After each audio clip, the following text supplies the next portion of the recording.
ఇది ఉగాది రోజు తీసిన వీడియో. నేనైతే బచ్చాలు చేశాను. నా స్టైల్లో నేను బచ్చాలు ఎలా తయారు చేస్తానో ఈ వీడియో మొత్తం చూడండి. కొత్త వాళ్ళకు కూడా అర్థమైపోతుంది ఎలా చేయాలి అని. నేనైతే ఒక కప్పు శనగపప్పు తీసుకున్నాను, మీకు చూపించాను కదా. దాన్ని ఒక 1 అవర్ నానబెట్టుకున్నాను. శనగపప్పు 1 అవర్లో మంచిగా నానిపోతుంది, తొందరగా ఉడుకుతుంది. అదే కప్పుతో 2 కప్పుల ఆశీర్వాద్ గోధుమ పిండి అయితే తీసుకున్నాను. అందులో ఒక స్పూన్ నెయ్యి వేసుకొని వాటర్ కొంచెం కొంచెం వేసుకుంటూ స్మూత్గా కలుపుకోవాలి. మనం పిండి కలుపుకున్న తర్వాత పక్కన ఉంచుకోవాలి.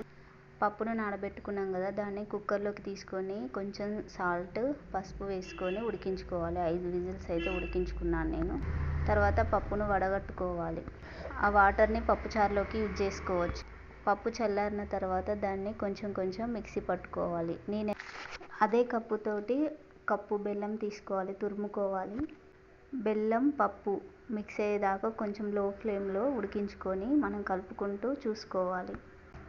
బెల్లం కరిగిపోయి మంచిగా పప్పులోకి కలిసిపోతుంది. ఒక కప్పు బెల్లం అయితే కరెక్ట్గా సరిపోయింది. స్వీట్ ఎక్కువగా తినేవాళ్ళు కొంచెం ఎక్కువ వేసుకోవచ్చు, పర్లేదు. ఈ బచ్చాలు అయితే మీడియంగా ఉన్నాయి, మరీ ఎక్కువ స్వీట్ అయితే లేదు. నేను చెప్పే క్వాంటిటీలో తీసుకోండి, చాలా టేస్టీగా ఉంటాయి. అందులోకి నెయ్యి కూడా వేసుకోవాలి, కానీ నెయ్యి నేను ఆల్రెడీ పప్పులో వేసాను. చపాతీ పిండిలోకి 1 స్పూన్ వేసాను. మీరు ఎక్కువ నెయ్యి యూజ్ చేసినట్లయితే చాలా టేస్టీగా ఉంటాయి. నెయ్యితో కూడా తినొచ్చు ఈ బచ్చాలు, చాలా బాగుంటాయి. మనం తయారు చేసుకున్న పూర్ణం ముద్దలు, చపాతీ ముద్ద తీసుకొని అవి రెండింటిని కలుపుకుంటూ ఇట్లా ప్రెస్ చేసుకొని పెనం పైన కాల్చుకున్నట్లయితే బొబ్బట్లు ఏమంటారో మీ భాషలో, మా సైడ్ అయితే బచ్చాలు అని అంటాము. ఇవైతే పండుగ రోజు చేశాను ఈ వీడియో. నా మొబైల్ అయితే ఖరాబ్ అయింది, సో కెమెరానే ప్రాబ్లం ఉంది, అందుకే నేను వీడియోస్ అయితే తీయట్లేదు. నా స్టైల్లో బచ్చాలు ఎలా వచ్చాయో కమెంట్ బాక్స్లో చెప్పడం మర్చిపోవద్దు. ఇంకా కొన్ని వీడియోస్ అయితే వస్తాయి అప్పుడప్పుడు. మొబైల్ కొనేదాకానైతే రెగ్యులర్గా నేనైతే వీడియోస్ అయితే పెట్టను, అప్పుడప్పుడైతే వస్తాయి నా ఛానల్లో. ఖచ్చితంగా సపోర్ట్ చేస్తారని అనుకుంటున్నాను.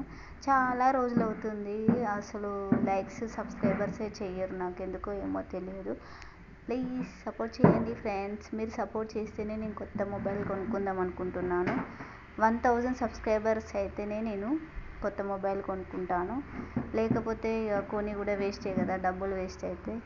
అంతే, ఈ వీడియో. మా బచ్చాలు అయితే రెడీ, మేమందరం తిన్నాం, చాలా టేస్టీగా ఉన్నాయి. ఉగాది రోజు అయితే మంచిగా జరిగింది.